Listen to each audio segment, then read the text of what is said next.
Morning student. आज हम देखेंगे 1.4 द प्रोकैरियोटिक सेल। हम अब पढ़ेंगे। While we describe in detail the structure of eukaryotic cell, जब हमने डिटेल में यूकारियोटिक सेल का स्ट्रक्चर पढ़ा, it will be useful to examine the structure feature of the typical prokaryotic cell as well। पहले जब हमने यूकारियोटिक्स का पढ़ा उसमें प्रोकैरियोटिक स्ट्रक्चर थोड़ा क्या है, डिफिकल्ट है, तो वो हमने टिपिकल था। इसके लिए वो जब भी यूकारियोटिक का सेल स्ट्रक्चर पे स्टडी करी तो हमने क्या करा, प्रोकैरियोटिक का भी स्ट्रक्चर स्टडी करा। वो थोड़ा ज्यादा क्या था, ट्रिपिकल था, मतलब थोड़ा टफ था, अघरा था थोड़ा। एस्केरिच कोली जो हमने आगे देखा था, ई कोली जिसको बोलते हैं, is an organism found in the intentional trace of all human beings. जितने भी ह्यूमन बींग्स थे उसके अंदर से ट्रेस हुए वो E coli bacterias and represent a typical prokaryotic organisms. और उसके उपरांत ह्यूमन बॉडी में तो प्रेजेंट है, और किसमें दूसरे प्रेजेंट है, प्रोकैरियोटिक सेल में भी प्रेजेंट है। कौन से, ई कोली बैक्टीरिया, जो हम आगे पढ़े थे ना वो वाले। Which has been intensive investigate an E coli cell is about 2 म्यूएम लॉन्ग। अब यहाँ पे ई कोली बैक्टीरिया थे, वो कितने मिले अपने को, 2 म्यूएम लॉन्ग मिले। कितने मिले, 2 म्यूएम लॉन्ग ई कोली बैक्टीरिया। किसके अंदर, प्रोकैरियोटिक में, जब उस पे सेल्स पे स्टडी करी। एंड 1 म्यूएम इन अ डायामीटर, और 1 म्यूएम क्या मिला, वो डायामीटर मिला उसका।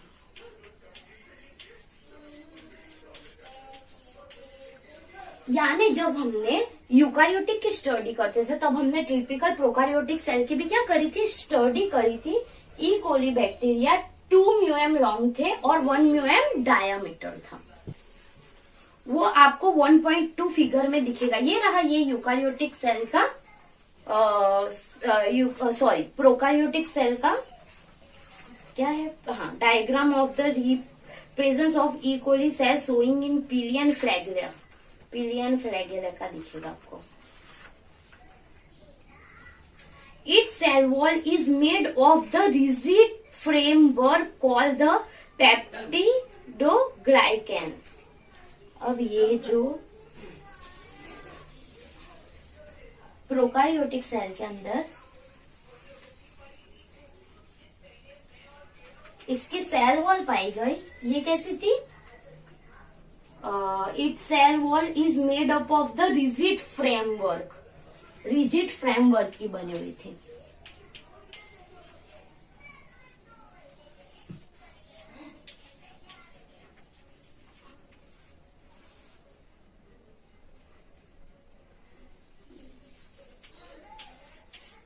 जिसको क्या बोला गया, पेप्टिडोग्लाइकैन। क्या बोला गया, पेप्टिडोग्लाइकैन।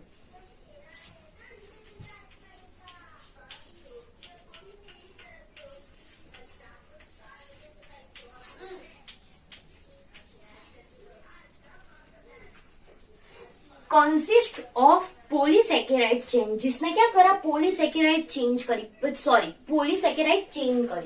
पॉलीसेकेराइड चेन मतलब जैसे कार्बन कार्बन कार्बन की होती है ना, तो वो 2 से ज्यादा जब भी बनती है ना तब वो क्या होती है, पॉलीसेकेराइड। तो वो चेन बनती है, जैसे carbon carbon carbon carbon carbon या ऑक्सीजन ऑक्सीजन ऑक्सीजन, ऐसी चेन बनाते हैं जो 2 से ज्यादा होती है एक ही एलिमेंट्स।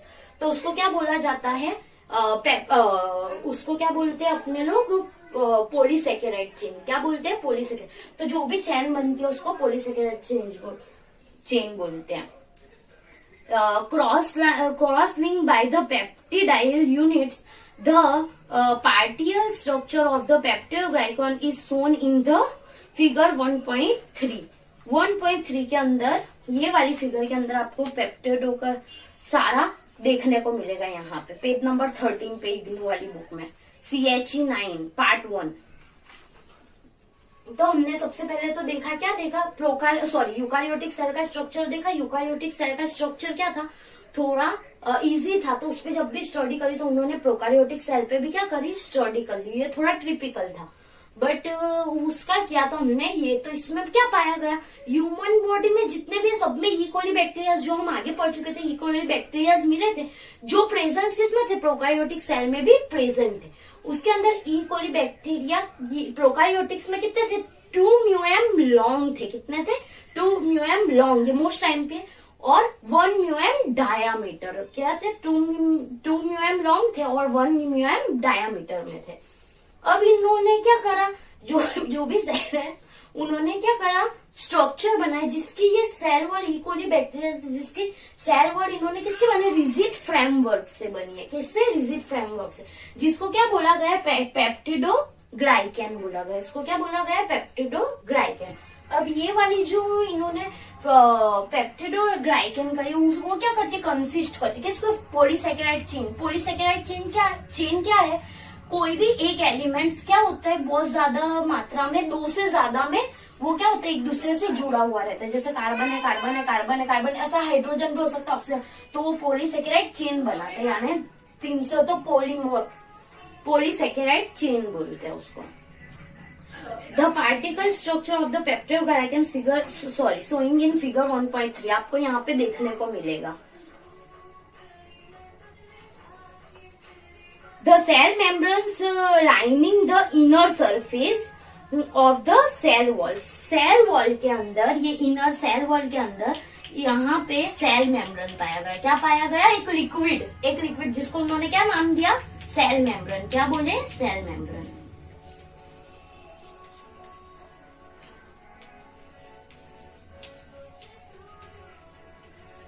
यानी जो भी कंसिस्ट करा ना, यहाँ पे बीच का एक लिक्विड जैसा द्रव्य, मतलब थोड़ा द्रव्य यानी क्या होता है, जैसे थोड़ा डार्क लिक्विड फॉर्म में, उसको क्या बोलते हैं, इन्होंने यहाँ पे इनको अंदर देखने को मिला सेल वॉल के अंदर, तो उसको क्या बोला गया, सेल मेम्ब्रेन। क्या था, सेल मेम्ब्रेन।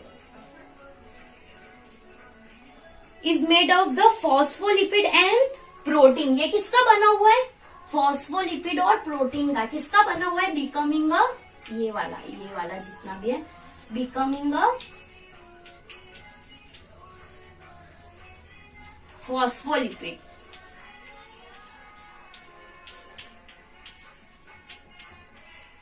एंड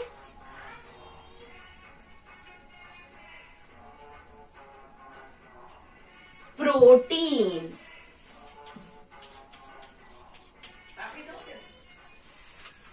ये अब जो लिक्विड है सेल मेम्ब्रेन, सेल वॉल का बना हुआ सेल मेम्ब्रेन है, वो किसका बना हुआ है, becoming a phospholipid and protein. 2 layer का बना है। किसका बना है, एक तो फॉस्फोलिपिड और प्रोटीन का। लिपिड यानी चर्बी और प्रोटीन यानी आपको पता है प्रोटीन हमें एनर्जी देता है, तो फॉस्फोलिपिड और प्रोटीन का बना हुआ है, जिसके अंदर फॉस्फोलिपिड कितना है, 45%, मोस्ट टाइम पे 45%।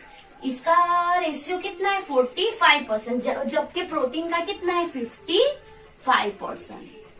प्रोटीन का कितना है, 55%। Some E. coli cell have small thin fragments extension of the cell wall called the pili.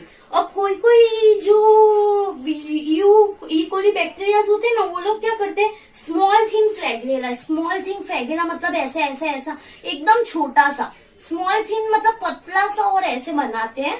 ये फ्लैगेला को उन्होंने क्या नाम दिया है, पीली। सब नहीं बनाता, कोई तो इसको इन्होंने क्या नाम दिया है, पीली।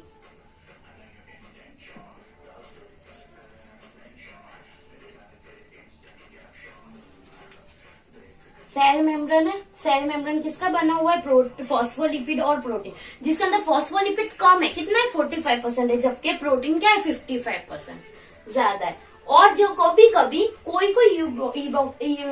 ई कोली बैक्टीरिया क्या करते, सम थिन फ्लैगेला, एकदम पतली से ऐसे फ्लैगेला मूंछ जैसा उसको बोलते हैं, धराते, उसको क्या नाम दिया इन्होंने, पीली। उसको क्या बोलते हैं, पीली। While the cell wall serve to the protect the organisms from the external environment. ये जो सेल वॉल है वो बाहर की मतलब एनवायरमेंट, बाहर का जो एनवायरमेंट होता है एक्सटर्नल एनवायरमेंट, उससे क्या करती है, इसको प्रोटेक्ट करती है, अंदर लेयर जो होते हैं उसको प्रोटेक्ट करती है। It also allows small molecules and nutrient to the selective pass through।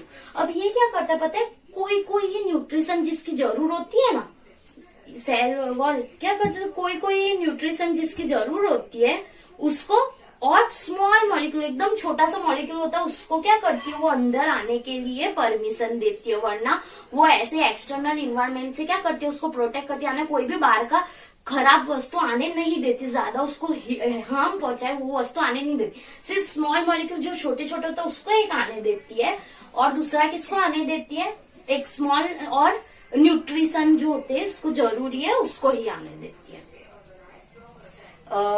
The cytoplasm of the cell is enclose within the cell membranes.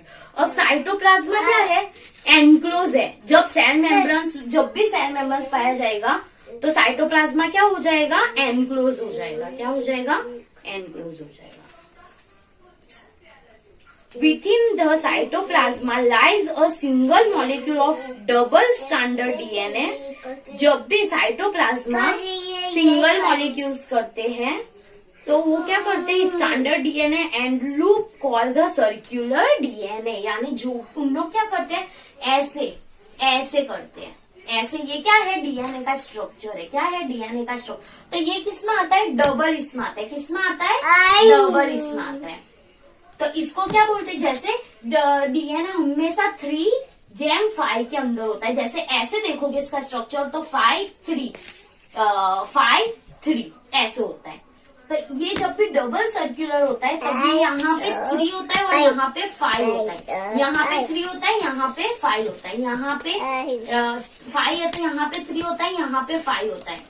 ऐसे ये क्या होता है, ये यहाँ पे 3 है तो यहाँ पे 5 होगा, यहाँ पे 3, यहाँ पे 5, यहाँ पे 3, ऐसे ये प्रोवाइडेड होता है। यानी इसको क्या बोलते हैं, डबल सर्क्यूलर डीएनए होता है। साइटोप्लाज्मा जब भी सिंगुलर होता है, साइटोप्लाज्मा जब भी सिंगुलर होता है तो अब ये डबल स्टैंडर्ड डीएनए बनाता है। जैसे ये 5'3", ये 5 है। तो ये क्या हुआ, डीएनए का स्ट्रक्चर है। तो ये जब भी डबलिंग में होता है तो ऐसे हो जाता है, ऐसे हो जाता है। तो यहाँ पे 5 आता है, यहाँ पे 3 आता है। तो यहाँ पे 3 है तो यहाँ पे 5 आएगा, यहाँ पे ऑटोमेटिक 3 आ जाएगा। अब यहाँ पे 3 है तो यहाँ पे 5 आएगा, यहाँ पे 3 आएगा। और यहाँ पे 3 है तो यहाँ पे 5 आएगा, यहाँ पे 3 आएगा। तो देखो 5 3 3 5 है ना, ऑटोमेटिक ऐसे हो जाएगा। तो ये डबल सर्क्यूलर डीएनए बनेगा जो ऐसे दिखेगा अपनों को। कैसे दिखेगा, ऐसे इसमें दिखेगा, ऐसे देख पाएंगे हम लोग, ऐसे फॉर्म में। The circular DNA molecules is tightly curling to the from the nuclear body। अब ये जो है ना डीएनए वो न्यूक्लियर बॉडी से एकदम अटैच होते हैं, एकदम पास में होते हैं, मतलब यहाँ पे हो गए। जैसे ये न्यूक्लियर बॉडी है तो इसी के अंदर ये ऐसे बहुत जकड़ के हो गए, क्योंकि ये क्या है, डबल सर्कुलर डीएनए। दिखेगे ऐसे, मतलब सॉरी दिखेगे ऐसे, होगा ऐसे। तो ये क्या हो जाएगा, ऑटोमेटिक क्या हो जाएगा, बहुत टाइटली बनेंगे। कैसे होंगे, बहुत ज्यादा टाइटली बनेंगे। The circular DNA molecule tightly bacterial chromosomes, इसमें क्या आएगा, बैक्टीरियल क्रोमोसोम्स के अंदर ये पाए जाते। In addition most bacteria contain small circular flagella of the DNA called the plasmid. अब कोई कोई क्या करते हैं, बहुत छोटे छोटे से डीएनए बनाते हैं, बहुत छोटे से, एकदम स्मॉल। जैसे ये वाला समझ लो, ये ऐसे बनाइए तो इसको क्या बोला जाएगा, कोई कोई बैक्टीरिया, सब नहीं है, इसको क्या बोलेंगे, plasmid.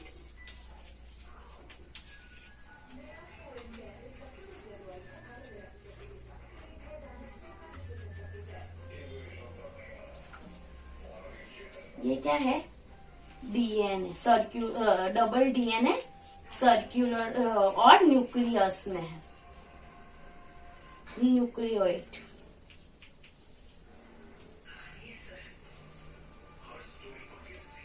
Which also carry genetic information. ये वाले भी क्या करते, कोई कोई सेल में, हम सिर्फ कोई कोई सेल में प्लास्मिड बनाते, प्लाज्मिड होते हैं जो एकदम स्मॉल डीएनए को क्या करता है, कंडक्ट करते हैं। कोई कोई बैक्टीरिया जिसको क्या बोला जाता है, एकदम स्मॉल, मतलब ऐसा डबलिंग नहीं होगा या स्ट्रॉन्ग डीएनए नहीं होगा, सिर्फ ऐसे छोटा होगा, तो उसको क्या बोलेंगे, वो प्लाज्मिड बोलते हैं। क्या बोलते हैं उनको, प्लाज्मिड बोलते हैं। अब ये जो भी प्लाज्मिड है वो क्या है, which are carry genetic information. अब ये जो प्लाज्मिड है ना, वो जीनेटिक इन्फॉर्मेशन, क्योंकि डीएनए तो है ही ना उसी के अंदर, भले स्मॉल है बट कैसा डीएनए तो है ना, तो वो क्या करते हैं उसको उसके अंदर जीनेटिक इन्फॉर्मेशन हमेशा किससे मिलती है, डीएनए से, तो वो लोग इन्फॉर्मेशन देते हैं। Independent of the bacterial chromosomes, जो बैक्टीरियल क्रोमोसोम से क्या होते हैं, इंडिपेंडेंट मतलब अकेले होते हैं, इंडिपेंडेंट होते हैं अकेले, वो लोग पूरी उसकी प्रोवाइड करते हैं। Cytoplasm also possess a number of dense granule elements. अब जो साइटोप्लाज्मा है वो किसका पोजेज है, ग्रेन्यूल एलिमेंट्स का। किसका, ग्रेन्यूल एलिमेंट्स का पोजेस करते हैं। अबाउट 25,000 पर सेल, यानी साइटोप्लाज्मा कितना मिलेगा, हाँ लिखो यहाँ पे लिख देता हूँ, साइटोप्लाज्मा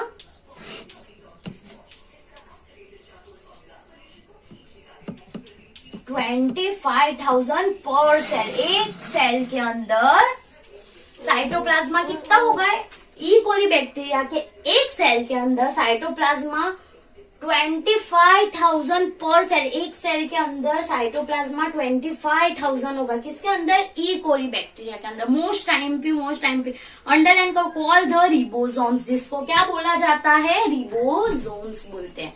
क्या बोलते हैं, रिबोसोम्स। यानी रिबोसोम्स भी क्या है, एक अंगिका है, मतलब एक उसका ऑर्गन है। Which are the site of the protein synthesis in the cell? जो हम आगे पढ़ चुके हैं, रिबोसोम्स क्या करते हैं, प्रोटीन को सिंथेसिस करते हैं। तो ये वाला साइटोप्लाज्मा पर सेल कितना है, 25,000 है पर सेल। एक ही सेल के अंदर 25,000 है, तो वो क्या है, रिबोसोम्स है, इसीलिए वो प्रोटीन को सिंथेसिस इजीली कर पाएगी, क्योंकि वो इतना ज्यादा उसके अंदर मिल रहा है। तो वो प्रोटीन सिंथेसिस क्या हो जाता है, उसका इतना ज्यादा हो जाता है, इसके लिए वो प्रोटीन को अच्छे से सिंथेसिस करता है एक ही सेल में इतना। और वो किसकी मदद से करती है, साइटोप्लाज्मा की मदद से करती है। Further the cytoplasm of many bacteria contain storage granule consist of fat, starch and other nutrients।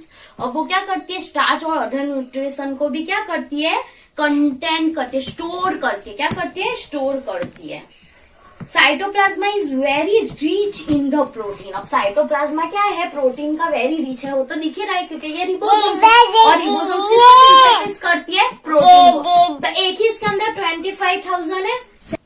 Cytoplasma is very rich in a protein and contain all enzymes required for the bacterial metabolism। अब cytoplasm क्या करता है, एक तो synthesis है ही protein का, ये तो दिख ही रहा है। रिबोसोम्स क्या करती है, प्रोटीन को सिंथेसिस करती है, और साइटोप्लाज्मा यानी रिबोसोम्स एक ही सेल के अंदर 25,000 है, मतलब 25,000 है। तो वो क्या करती है, rich source of protein and contain all enzymes, जितने भी एंजाइम्स है उसको क्या करती है, कंटेन करती है। क्या करती है, सॉरी कंसिस्ट करती है और require for the bacterial metabolism, यानी बैक्टीरियल मेटाबॉलिज्म में ये हेल्प करता है। कौन, साइटोप्लाज्म। मेटाबॉलिज्म मतलब चयापचय, शक्ति जो होती है ना हम लोग को काम करने के लिए एनर्जी मिलती है, वो तो वो किसकी मदद से, साइटोप्लाज्मा की मदद से वो क्या होती है, इंक्रीज होती है। क्या होती है, वो इंक्रीज होती है। साइटोप्लाज्मा यानी मेटाबॉलिज्म के लिए हेल्पफुल है। From the foregoing description of the E. coli cell, it should be clear that the structural organisms of the organisms is fairly simple।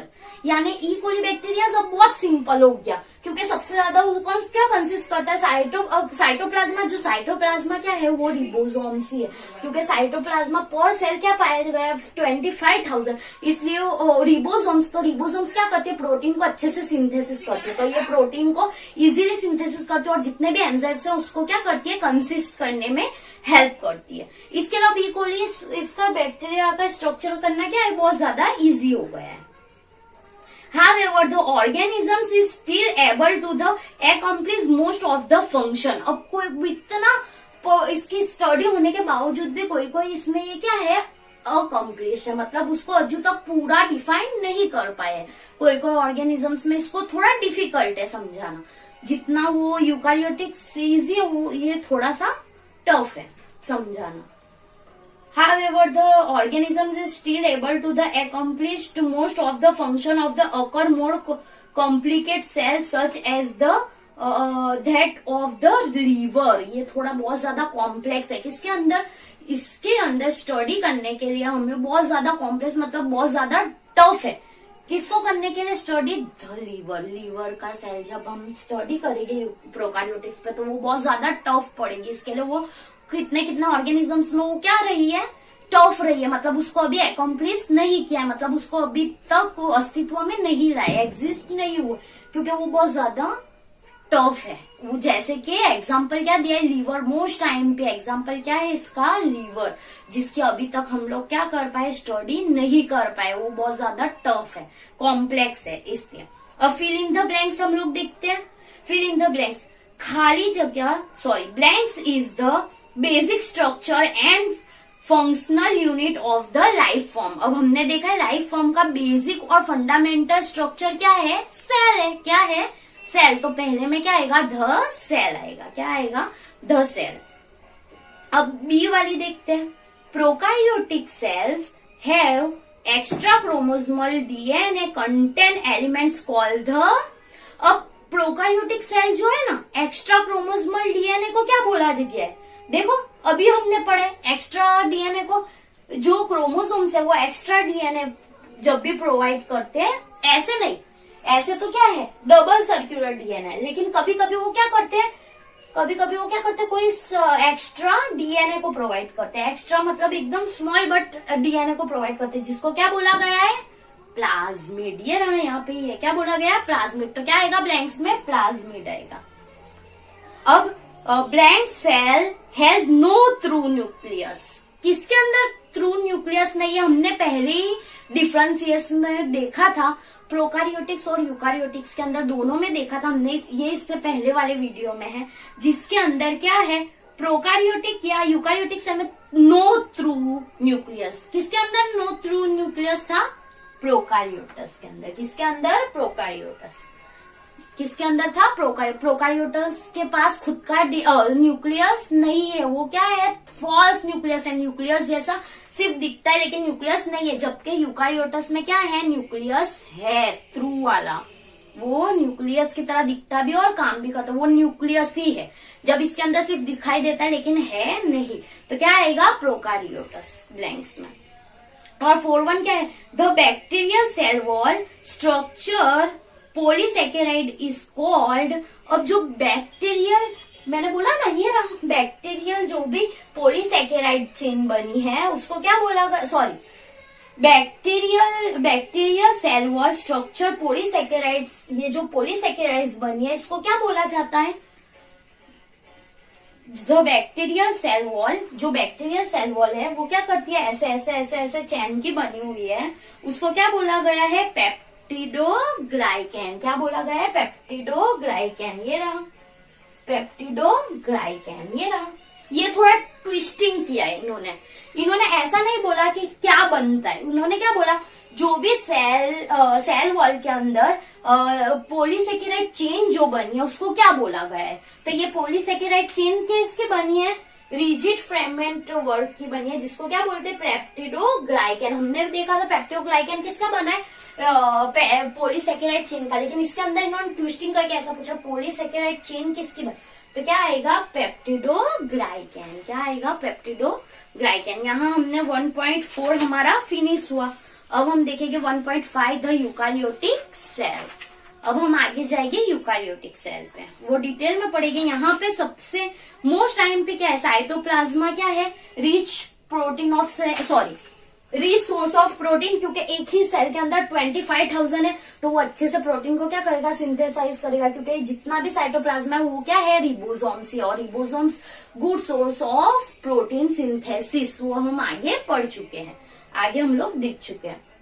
अब ये वाला फिनिश हुआ, तो अब इसके अंदर क्या दिया है, ऑल्सो एग्जाम्पल क्या है, वो बैक्टीरियल मेटाबॉलिज्म को क्या करता है, इंक्रीज करता है, यानी वो चयापचय एनर्जी को प्रोवाइड करता है, क्योंकि वो क्या है, प्रोटीन सिंथेसिस करेगी तो एनर्जी भी अच्छे से प्रोवाइड होगी, इसलिए वो क्या करेगा, अच्छे से मेटाबॉलिज्म कर पाएगा। साइटोप्लाज्मा यानी साइटोप्लाज्मा दो तरह के काम करेगा, एक तो प्रोटीन को रिबोसोम से यानी प्रोटीन को सिंथेसाइज भी करेगा और मेटाबॉलिज्म को क्या करेगा, बढ़ाएगा। और दूसरा हमने देखा सेल वॉल किसकी बनी हुई है, सेल वॉल मोस्ट टाइम पे सेल वॉल बनी हुई है टू टाइप्स की, किसकी, फॉस्फोलिपिड और प्रोटीन की। तो सेल वॉल जो ई कोली बैक्टीरिया के अंदर सेल वॉल है वो किसकी बनी हुई है, फॉस्फोलिपिड और प्रोटीन की, जिसके अंदर 45% ओनली लिपिड है और 55% प्रोटीन है। और ई कोली बैक्टीरिया प्रोकार्योटिक सेल के अंदर कितना है, 2 म्यूएम लॉन्ग है और 1 म्यूएम डायामीटर। यहाँ हमारा चैप्टर एकदम इजी, चैप्टर बोल रही हूँ, यहाँ हमारा टॉपिक फिनिश, सबसे इजी टॉपिक है।